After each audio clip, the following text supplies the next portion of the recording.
Welcome to Occult Archives.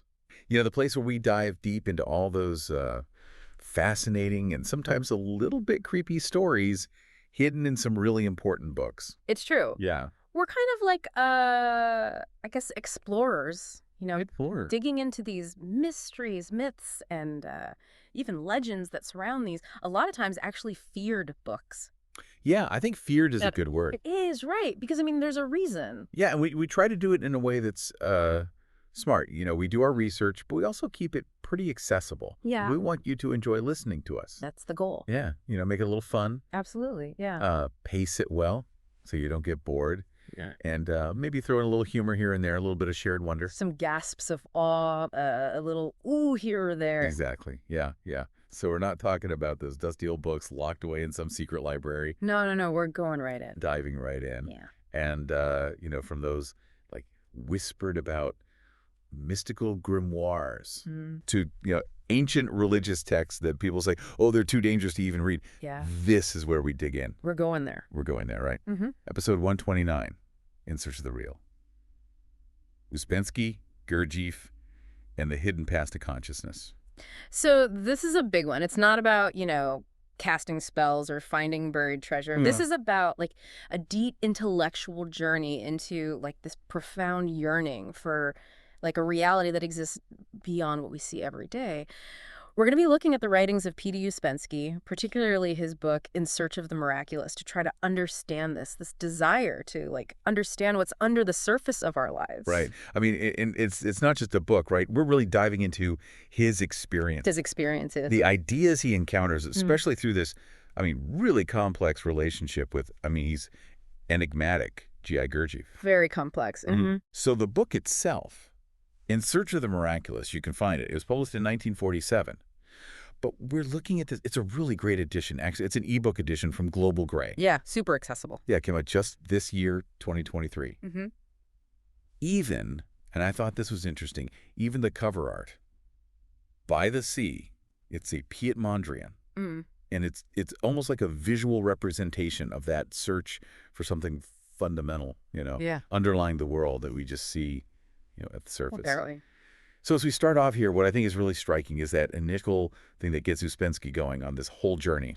So he leaves Petersburg in 1914 with this very clear aim, and he says, I want to seek the miraculous. Now, he even admits in the book, miraculous, that's well, it's kind of a vague word. Right. But for him, it had a specific meaning. It was a specific yearning. He wanted to break free from, he saw them as like inherent contradictions of human existence. Right. And he wanted to get into like a deeper unknown reality. Yeah, something beyond the everyday. Yeah. And at that time, he was convinced that the path to get there, that path lay in the East. He was convinced, yeah. Yeah. So the stage is set. He's going to go on this big adventure. He is. And then, as often happens, real life kind of gets in the way. It always does, right? Always does. Yeah. So Ouspensky comes back to Russia in November of 1914. And this is, like, right as World War I is starting. Can you imagine?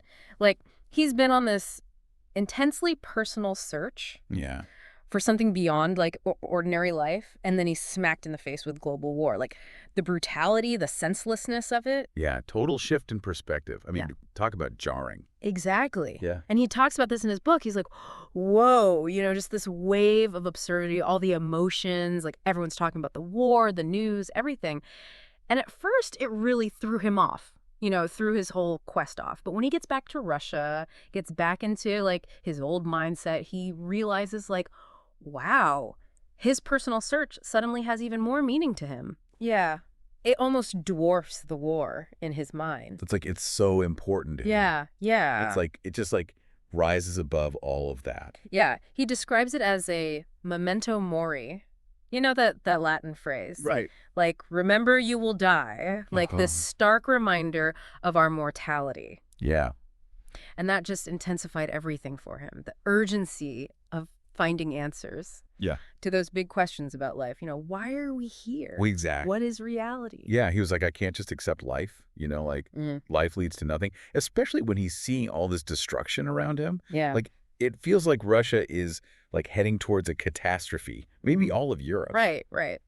So this is where we kind of start to get into, like, what was he thinking when he got back from his travels to the East? Yeah, he had some observations. He did. And he said that This glamour of the miraculous, that's his phrase. This thing that he'd sensed in India and other places in the East, it hadn't gone away. In fact, it was even stronger. But, and this is what I think is so important. Yeah. He didn't have any answers. No closer to answers. It didn't bring him any closer to answers. Yeah. It didn't show him, like, what the path was. The miraculous, whatever that was, it was still undefined for him. Totally. Like, he had a feeling, but that was it. So you can see why this sense of confusion he had, even after all this time in the East, Right. it really sets the stage for this huge meeting he has. Yeah. His first meeting with Gurdjieff in Moscow. So tell me about that. Like, what was his first impression? Okay, so he says right off the bat that G is uncommon. Uncommon. Uncommon. And that's saying something because Ouspensky had met a lot of interesting people. He had.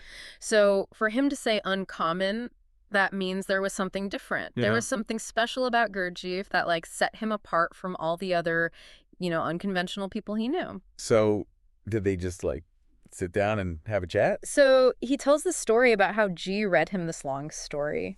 A story, yeah, but it just went on. And Ouspensky says, I didn't understand any of it. Okay. Like, nothing. But the weird thing is how he felt after he left. Instead of being, like, bored or confused, he wanted to laugh. Laugh? Yeah, he wanted to shout. He wanted to sing. It's almost like he'd been let out of, like, a cage or something. Interesting. A very, like, visceral reaction. Like, his body felt something. Right. Even though his mind was like, what? So he didn't understand the story. Nope. But he had this really powerful reaction. Yeah, absolutely. It stuck with him so much so that he felt this, like, urge to see G again. Like, almost like he was scared of missing out on something if he didn't. Okay. So they started meeting every day in Moscow. Every day. Every day. Wow. So in these meetings, did he start to understand what G was all about? Well, he started to realize that G really understood things that he'd seen during his travels, like things that nobody else could explain. He specifically talks about certain phenomena he saw in India, and nobody there or after could tell him what they were about. But G, he knew. And for Ouspensky, that meant G was legit. Right, like an expert. Totally. Like, he had this deep knowledge, like a system. Ouspensky didn't get it yet, but he knew it was there. So he was sensing this knowledge, but not able to access it yet. Exactly, yeah. Okay. And here's another interesting thing. During this first week in Moscow, Ouspensky never met any of G's groups. Oh, really? So it was just these one-on-one meetings? Yeah, which makes you think, right? Like, maybe G was, like, sizing Ouspensky up. Yeah, like testing him or something. Yeah, seeing if he was ready. And to add to the mystery, G didn't talk much about himself either. Oh, so the air of mystery continues. Totally. He dropped little hints about his travels to the East, but that was it. Nobody really knew where he came from or what he'd been through. Okay, so he's building this relationship with Gurdjieff. Right, yeah. Was one of the first things he kind of got into in terms of what G called the system. Okay, so one of the early things, and it's kind of a big one, is this whole thing about secrets. Secrets. Yeah. So G was like, look, if you want to keep a secret, you gotta know yourself. Know yourself. Yeah, and you gotta be, whatever that means. And he didn't really explain be. No, not really. But he was basically saying most people aren't like that. Right. Like, they can't really keep a secret. So for the listeners out there, I mean, that's something to think about. Like, how well do you know yourself? Yeah. What does it even mean to be? Right. Big question. It's questions, yeah. And he says, like, these promises people make, resolutions, they don't mean anything. Yeah. They're just tests, and people fail them all the time. Right. So he's saying, like, the real deal secrets. Yeah, the serious ones. They're only for people who have reached a certain level of, like, inner development. Yeah, like, you got to be trustworthy. And I'm guessing betraying that trust is a bad thing. Oh, yeah. He says it can mess you up. And not just you, but, like, your family and friends, too. Wow. Yeah, high stakes. So Ouspensky, at this point, is still thinking about going back to the East. Right. Continuing his search. So he asks G, should I go? Is that a good idea? What did she say? G was like, nah, what you're looking for, it's right here. Here. Here, meaning, like, with him. Work with me. So that probably challenged Ouspensky's assumptions Oh, yeah. about the East and where to find this knowledge. Totally. And Ouspensky was like, well, what about those schools in the East? The ancient traditions. Right. And G's answer is really interesting here. Although Ouspensky admits he didn't fully get it at the time, he talks about this historical division. Like, in India, it was all about philosophical schools. Okay. Egypt was focused on theory, and then practice. That was mostly in Persia, Mesopotamia, and Turkestan. So he's dividing them up geographically. Yeah, geographically and in terms of their approach. And he even suggests that this division, it still kind of exists today. But it's important to remember, like, he's not using these terms philosophy, theory, practice the way we do. Right. It's not about, like, academic philosophy or science. No, it's more about, like, different ways of working on yourself, different approaches to getting to this special kind of knowledge. Gotcha. And then he goes on about the teachers in the East, the gurus. Right. And he's like, they're all specialized, right? Like, each one focuses on just one thing. So if you want to learn everything, it's going to take you, like, 1,000 years. 1,000 years? What? Yeah, because you got to go to all these different gurus. Right. But Jeeves, like, I do things differently. I got different specialists working together. Okay, so a team effort. Yeah, a more Okay. integrated way of learning. So Ouspensky's like, all right, what about all this occult stuff? Yeah. Like mystical literature. He specifically mentions the tarot. Okay. And he's like, sure, there's good stuff in there. Yeah. But then he kind of turns it back on Ouspensky. Oh, how so? He basically says, like, if you really understood everything you've ever read, you'd already have what you're looking for. Oh, wow, a little bit of a burn there. Yeah, like, he's calling Ouspensky out, like, reading is not enough. You got to really get it. Right. And then he goes even further. He makes fun of the title of Ouspensky's own book. No way. Yeah, Tertium Organum. He mispronounces it on purpose, and he's basically saying, like, you don't even understand your own work. Ouch. Yeah, so G is not messing around. He's like, understanding is key. And the way you get there, he says, is by knowing something well. Okay. He uses these simple examples, like making coffee. Okay. Or like making boots, like really knowing how to do those things. But he says, nobody knows anything well. Nobody. Nobody. Like, we do things, but we don't really understand them. Right. So think about something you do every day, you know? Do you really know all the little details, the why and how of it? That's a good question for our listeners to think about. Absolutely. And this leads us to, like, one of the most, I don't know, maybe unsettling ideas Yeah. that G talks about. Nobody does anything. Yeah. And everything happens. Mm-hmm. What does that even mean? He's saying that we're basically machines. Machines? Driven by external forces and impressions. And because of that, we can't actually have original thoughts or actions. So we're not really in control. Not in the way we think we are. He's saying, like, all our actions, words, thoughts, feelings, even our convictions and habits, they're just reactions to stuff outside of us. So it's like we're not the author of our lives. Yeah, it's like everything that seems to come from us is actually happening to us, like rain falling or the wind blowing dust. So if we're just machines, what can we do? That's the big question, right? Can we change how we operate? Can we become more conscious? Right.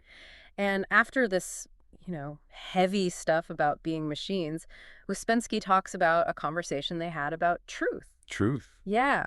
And G says, speaking the truth, it's not about wanting to. Right. It's about knowing the truth and the lie within yourself. So self-knowledge again. Yeah. And he says, nobody wants to know that. Like, really look at themselves, honestly. Yeah, that's tough. It is. But G does give a little bit of hope.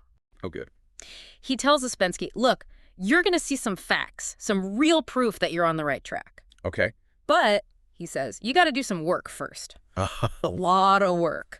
And I guess Ouspensky didn't really get what that meant at the time. Until later. Right. Another conversation they had that stuck with Ouspensky was about considering others. Okay. Now, we normally think of that as a good thing, right? Yeah, like empathy. Exactly. But G flips it. How so? He says it's inner slavery. Or slavery. Yeah, interdependence.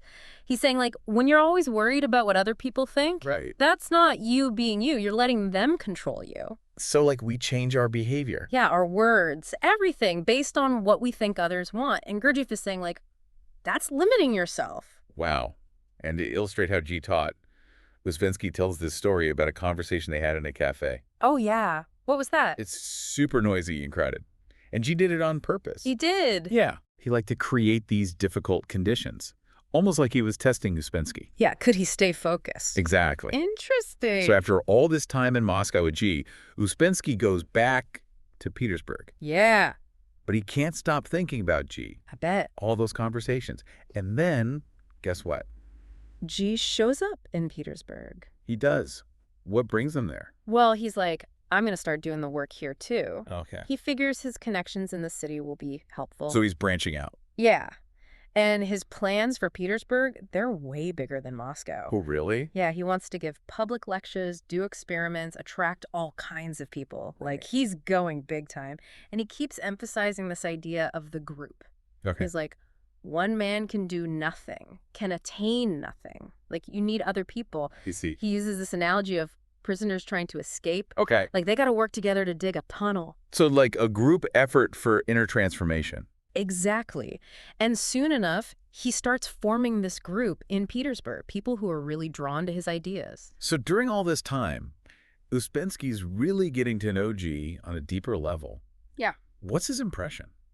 He's impressed by G's, like, simplicity, how natural he is. Like, he's this link to the unknown, but he doesn't act like it. Right. No airs, just genuine. So he wasn't putting on a show. Not at all. And he didn't care about comfort. Okay, like, wow. he worked all the time. No complaints, just dedication. So real work ethic. Totally. And the other thing that strikes Ouspensky is, like, G had this deep knowledge Yeah. of all this, like, weird psychological stuff, but he never acted like he was special. Right. No sanctity, no claims of being a miracle worker. In fact, he laughed at people who expected that from him. So he had a sense of humor about it. Absolutely. And it's kind of funny, Ouspensky talks about G selling carpets in Petersburg. Sewing carpets. Yeah. And he was good at it. Like, he'd advertise, attract all these different customers. And Ouspensky noticed that G would kind of play on their weaknesses.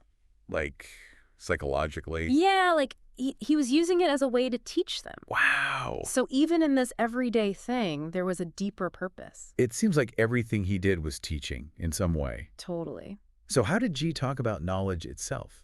He said true knowledge, it's like a material thing. Material. Yeah, and that means it's limited. Limited. Yeah, like there's only so much of it. Okay. So it can't belong to everyone. Right. And he said, when a lot of knowledge is concentrated in a few people, that's when you get real results. Okay. But when it's spread out thin among a lot of people, it's useless. Useless. Yeah, he uses this analogy of gilding. Okay. Like, if you have a tiny bit of gold and you try to gild a bunch of stuff, it's gonna look bad. Right. Better to have no gold at all. So he's saying that knowledge is precious. Absolutely. And he knew this would sound unfair. Yeah, like, why do only some people get the good stuff? Exactly.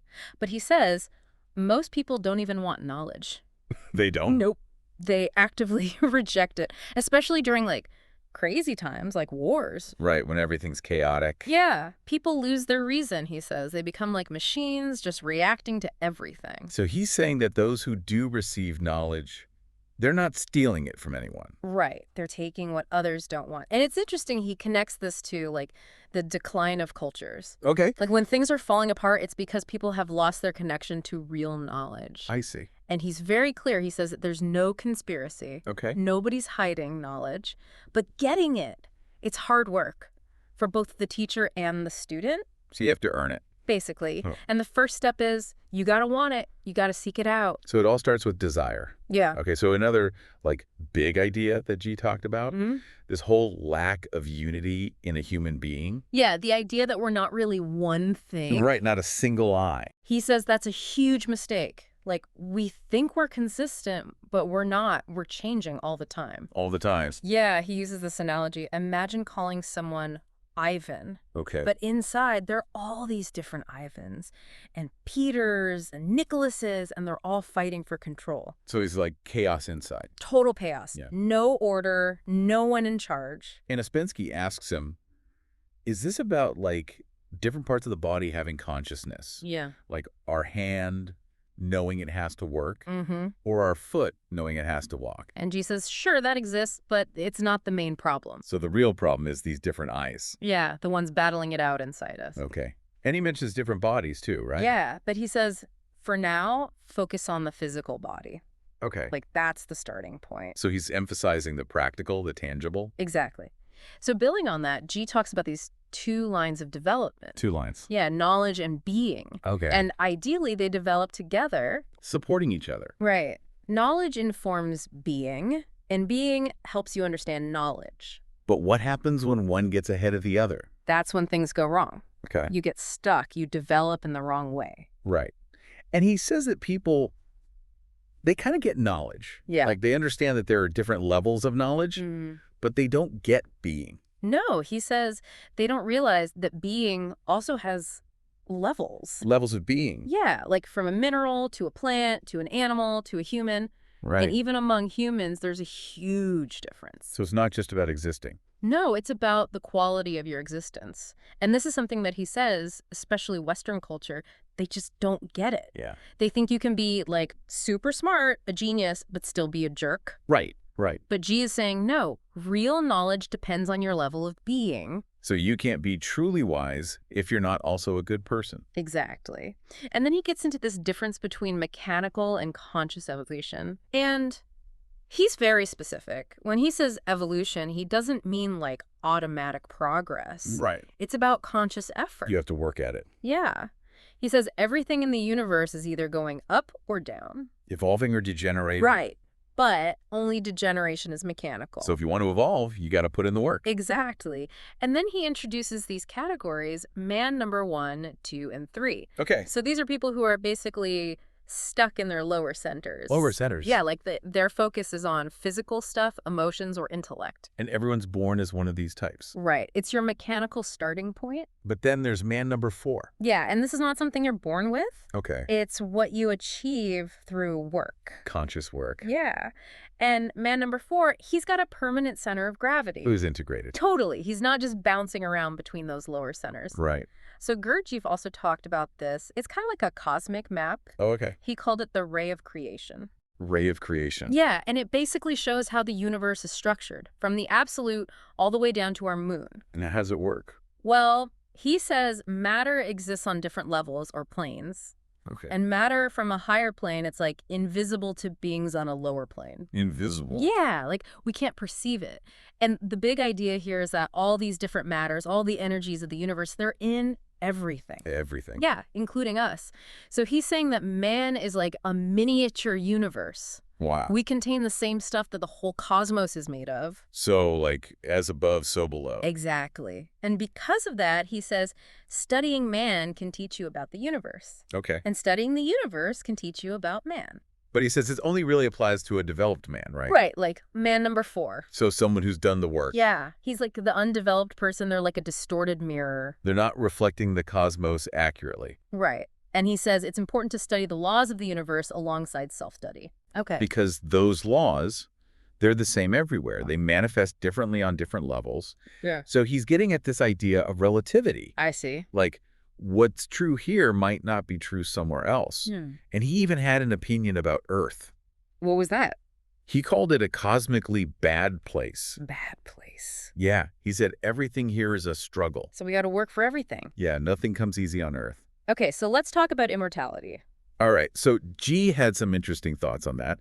He preferred the term existence after death. Existence after death. Yeah, because immortality, it gets all muddled up. Right, people have a lot of ideas about that. Exactly. And he says, look, humans, we do have the potential to exist after death.